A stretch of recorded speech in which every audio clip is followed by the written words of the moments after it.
banyak berita yang beredar bahwa terjadi penganiayaan terhadap pasangan. Nah, kasus penganiayaan ini merupakan salah satu kasus yang memang cukup populer terjadi di kalangan masyarakat, utamanya orang-orang yang belum ada hubungan resmi ataupun ikatan pernikahan ataupun hubungan secara hukum. Dalam hal ini masih hubungan pacaran.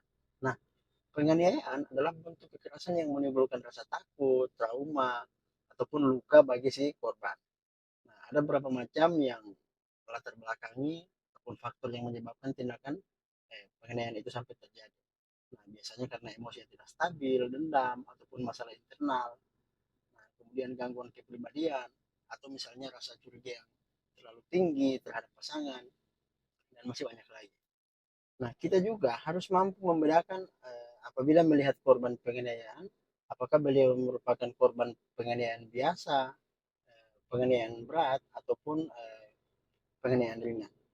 Nah, ketentuan hukum tentang kasus penganiayaan ini sudah diatur dalam pasal 351 KUHP, 352 KUHP, dan juga pasal 354 KUHP.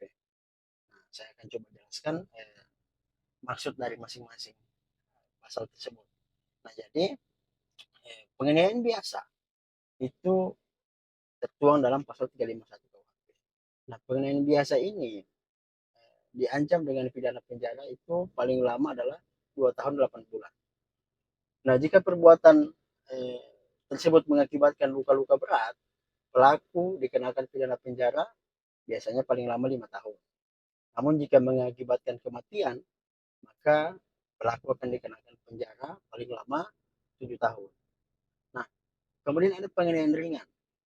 Itu diatur dalam pasal 352 KUHP. Nah, penganiayaan ringan ini berupa tindakan penganiayaan, namun dampaknya tidak menimbulkan luka berat bagi si korban, serta dilakukan tidak berencana. Maka ancamannya pun maksimal itu hanya 3 bulan penjara. Nah, dalam kategori ini artinya tidak membekas luka, lebam lebam tidak ada atau tidak begitu parah. Nah, kemudian rasa sakit itu tidak menyebabkan korban terhalangi dalam melakukan aktivitas pekerjaannya, seperti itu. Jadi ketika dia mau bekerja ya dia masih bisa bekerja, tidak terhalangi oleh penganiayaan tersebut. Kemudian ada penganiayaan berat, itu diatur dalam pasal 354 KUHP. Mengenai penganiayaan berat ini artinya tindakan penganiayaan tersebut menimbulkan luka berat hingga kematian. Nah, jika perbuatan mengakibatkan kematian, maka sanksi terhadap si pelaku itu paling lama sampai dengan 10 tahun penjara. Nah, kemudian ketentuan korban penganiayaan berat itu ada kategori-kategorinya. Misalnya dia mengalami cacat sehingga menjadi jelek, kelihatan jelek. Misalnya ada anggota badannya yang putus, misalnya tangannya putus atau telinganya diiris atau kakinya putus dan sebagainya. Intinya dia jadi kelihatan jelek, tidak seperti sedia kala. Nah, kemudian ada yang lumpuh atau korban tidak mampu menggerakkan anggota badannya. Nah, lumpuh itu pun harus berdasarkan keterangan dokter yang tertuang dalam visum terpertum. Itu biasanya disajikan sebagai alat bukti dalam persidangan.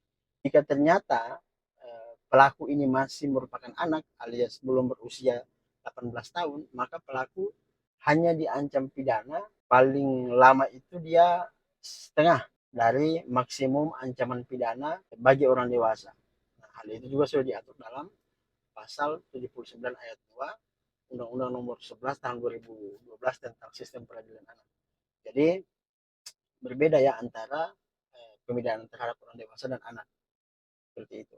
Nah, untuk perkara-perkara penganiayaan seperti ini ya kita bisa hindari.